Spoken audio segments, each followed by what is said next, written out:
Kia ora, g'day, bonjour, hi. I'm Michaela and welcome to my kitchen. And today we're going to be making Tandoori Cauliflower Bites, which sound very exotic but are super easy to make. And I'm super excited because I have a special guest chef cook with me today, making it side by side, which is something you haven't done before. So please welcome Kristin. Hi, Kristin. Hi, how are you, Michaela? Thank you. I'm great, thank you. And Kristin is coming to us from Colorado, in the beautiful mountains of Colorado, correct? Yes, yeah, right in the mountains. So we were just saying before, city versus country. So, Kristin, why don't you tell, before we get started, why don't you tell everyone a little bit about yourself and what you do, and then we'll get started. We can continue chatting as we cook our cauliflower. Okay. So I am a mom, and I also we own and run a gym in our small community here in Colorado. And in addition to that, I'm also a mindset wellness coach, where I help women to overcome the patterns of stress and overwhelm that are not serving them in their life, and to feel better and to experience greater health and how they feel mentally, emotionally, and physically. So and I'm really excited to be here just because I love food, and I know we're going to be talking about that, so I won't go into too much of that right now, but I'm really excited to be cooking with you, so thank you. Well, I'm excited to have you here too. And I know for a lot of people in this group, a lot of us have done this menopause program with Wendy, and the focus is all about food and how we can use food to minimize this is specifically menopause symptoms, but it's not just for menopause as well, right? And I think over time what I've learned is it's not about good foods and bad foods. It's about foods that serve you and make you feel good, and how your body reacts to them and nourishes your body. So it's really changing patterns of I can't eat this, I can't eat this, this is bad food, this is good food, and that's a terrible road to go down. But I think as we get older, I've learned really how important it is to eat the right foods for your body. Absolutely. I totally agree with that. I mean, food has completely changed my life, and I've had an interesting journey with food, but I ate for a very long time in a way that made me really sick. And all the exercising through being a gym owner that I was doing, I had no energy. I had brain fog. I mean, I couldn't even read my son a book for his 1 o'clock nap without me falling asleep before him. And I just remember thinking, like, I thought exercise brings you energy. Why do I feel like this? Why am I falling asleep at 1 p.m.? This doesn't make sense. And then for me, like by the evening, so I was eating in such a way that by the evenings, I was in physical pain. I looked like I was 5 months pregnant. My stomach was just out here.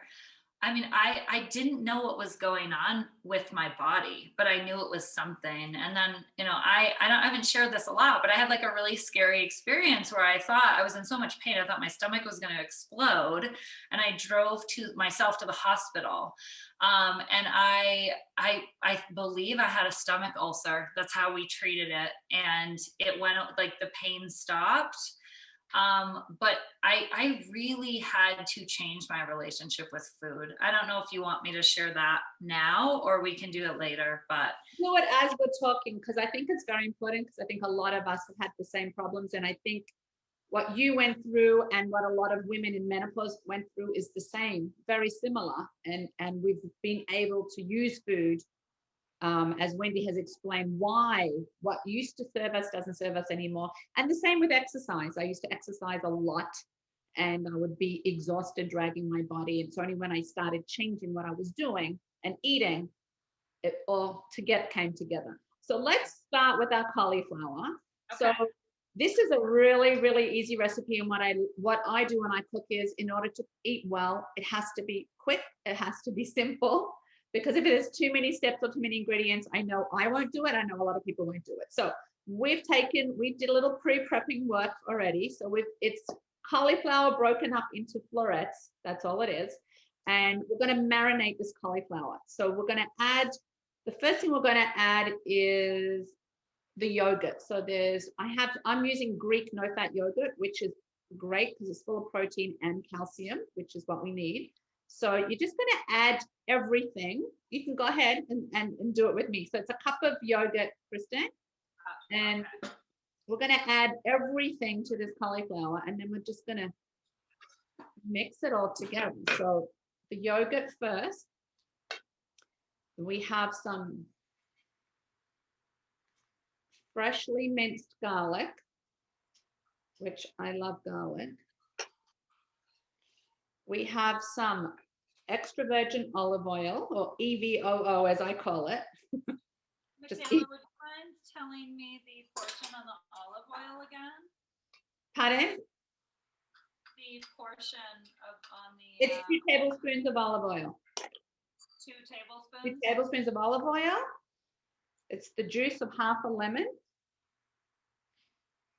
And then what I love is all the spices. So we have turmeric, which is really good. It's anti-inflammatory.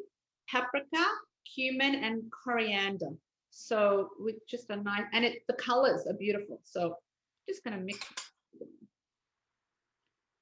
And I'm having to do a couple compromises. Like I don't have a lemon handy, so I'm just using a little lemon juice. Which is perfect because I think it's important to improvise when you don't have everything. Not a big deal. If you didn't have dried coriander, you could also sprinkle fresh at the end on top as well. And then you're going to, once you, it smells so good. It does. It does. I haven't done the spices yet. Oh my goodness. How much of each spice?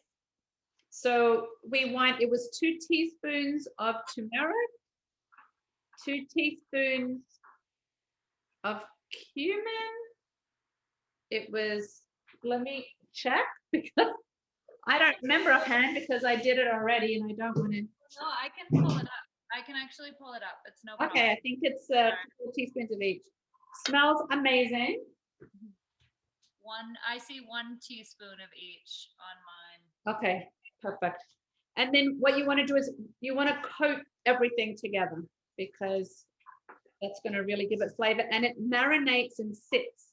Now you're meant to let it sit for 40 minutes. I guess that's just to marinate all the flavors, but if you make this in the morning, you could let it sit. If you're in a rush, I would just cook it. I don't think, it'll still taste really good. And it just smells amazing. Yum, yum. That smells so good. But this would be a great dish to get ready in the morning and then just let it sit in the fridge and then cook it up later on in the afternoon. This is exciting because I never use coriander. This is I love fresh coriander, but a lot of recipes now are using dried coriander, so it's just another spice to add to the collection. So once you've mixed it all together, we're going to spread it on a baking sheet and let it just sit for a few minutes. So either you spray your baking sheet or put parchment paper down. Yeah, exactly. There we go. Beautiful. I like to buy these are silicone mats I use because I can wash them and reuse them. I don't have to throw it out like parchment paper. So I have quite a few of these that I use. I think they're great. So preheat your oven.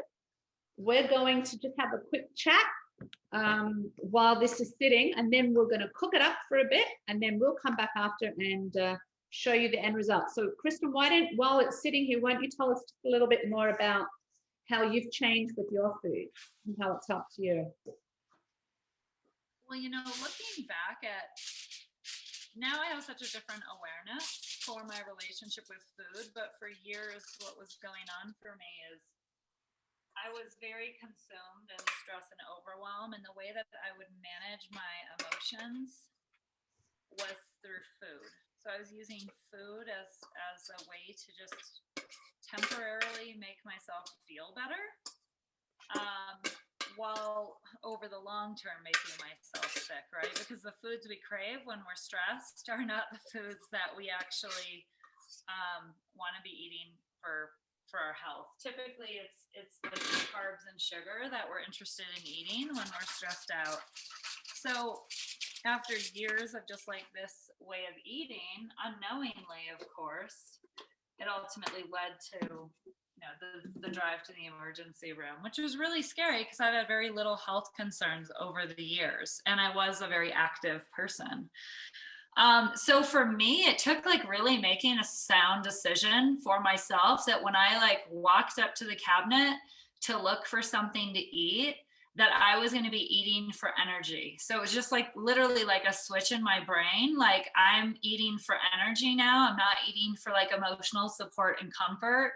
I still love sweets. Don't get me wrong. Like, I have some really great recipes that I would be happy to share with anyone, but I'm not using the white flour and the white sugar. I'm using almond flour. I'm using coconut sugar. I'm using things that are more low glycemic or gluten-free. I'm not so anti-gluten, but like just through my own journey, that was a huge part of my health problems back then. Way too many carbohydrates, a lot of gluten, like things that were not helping me to function and feel good. Once I started eating for energy, I literally can power through the day feeling awesome. Like, I have energy throughout the entire day. I don't hit any lulls in my energy. I incorporated intermittent fasting into the way I live my life. I eat between a shortened eating window. That also really helped me. It really helped me lose weight after having my second son. Weight was a real struggle after my first baby was born, and then I got back to a really great weight, and then I got pregnant again, and you start over again. But I was eating very differently the second time around. I was still very active, and then when I was intermittent fasting, it really helped me to take the baby weight off. So but yeah, the energy, just how I feel energetically, it's so different. Like, I can't stress enough how food has really changed my life and our life. I mean, as a family, we eat a lot healthier than we would eat otherwise. But I would say I was the driving force behind all of it. I do the meal prep. I do most of the shopping. My husband's on board, but he still eats a sandwich, and I, look at the bread and think, well, that's fine. That's his choice. He can eat the bread, but like, he also has seriously stepped back from those higher carb meals and choices, and he's more aware too. He's just not, it just doesn't affect him the way it was affecting me.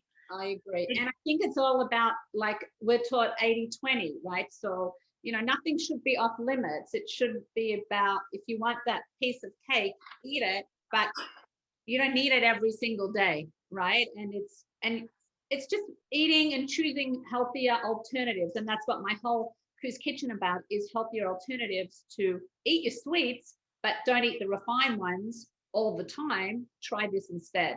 And I think that's the key, is moderation and understanding how your body feels, right? Because it's years, what we eat over time builds up with inflammation over time. And that goes with not just what we put in our bodies, but what we put on our bodies as well. And I think that's super important, because when you hit my age, it's like years of inflammation and you will notice, and then that's going to play into effect with energy, with food, with weight, with everything, with symptoms. So this whole journey I've been on is about understanding that and cleaning out, do a little clean out, so the inflammation is better. So actually, speaking of that, we thought it would be fun if we could do a little, just an educational of what's in your skincare, and teach people about not just what we put in our bodies, but do you know what you're putting on your skin?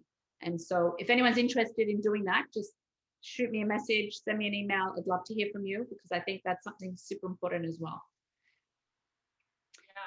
I would say that anyone who is interested in learning more about the skincare, I mean, it's I think there's just not enough awareness around it. Like, from the products we put on our skin to what we consume, what we eat on a daily basis, like, if we're very unconscious of that, if we're just doing what's convenient and what's right in front of us, like, it can create sickness in the body over the long term. But I just feel like, even what you said earlier about like paying attention to how it feels when you eat it, like, bread will affect me in a very different way than it would affect my husband. And so it's okay that he's eating it. It's not a problem for him. But if you really start to like listen to your body and how it feels, huge, and it's not the way that you want to feel we really have to become like our own detectives for Mhm. our own health. Like Yeah, nobody else understands us better than we understand us. And that's so exactly. important.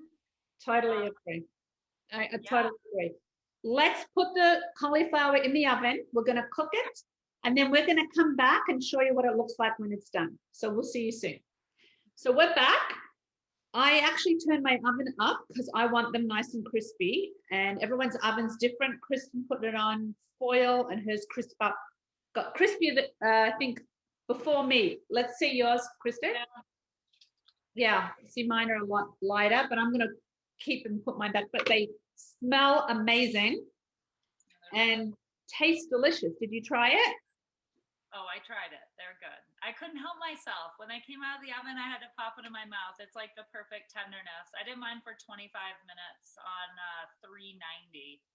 I Okay. had to do the conversion in the recipe from Celsius to Fahrenheit on Google. Okay, so I was on 350. It's not, it says 350. I'm actually going to change that on the recipe when I post it. And I'm going to put it up to even 400. And then it will cook shorter, but it'll get crispy and nice. So I'm going to do that. I'll finish mine off in a higher heat. Yeah, so I would do 400 Fahrenheit Yeah. was what My, well 390 because when I did the conversion yeah. that's what it said. But that explains why mine got crispier. And I have a little bit of a Oh, smaller head of cauliflower here too. delicious. I had a very large head of cauliflower because we love cauliflower in this house. And I had posted this week a cauliflower cake, which was delicious. Like it's such a versatile vegetable, which I really love. So Oh gosh, it's yes. fabulous. So thank you so much for joining us. It was such a pleasure having someone to cook side by side with. I agree. It was really fun. And I've been thinking a lot about your comments on seasonally eating, which we talked about on the break. I really, We did. So I'll have to do something about that in the kitchen. So there's yeah. lots coming up in the kitchen. Thank you so much. This was really fun. And I highly suggest making this. What are they called again? It's called Tandoori Cauliflower Bites. Tandoori Cauliflower Bites. And you're going to post the recipe? I will post it. You'll see it there. It'll be there on Saturday for the video post. We'll be there with the recipe and everyone else can enjoy it. So thank you so much. Yes. Yes. Thank you so much. This was so fun. I look forward to watching your video. Thank you, and we'll see you soon.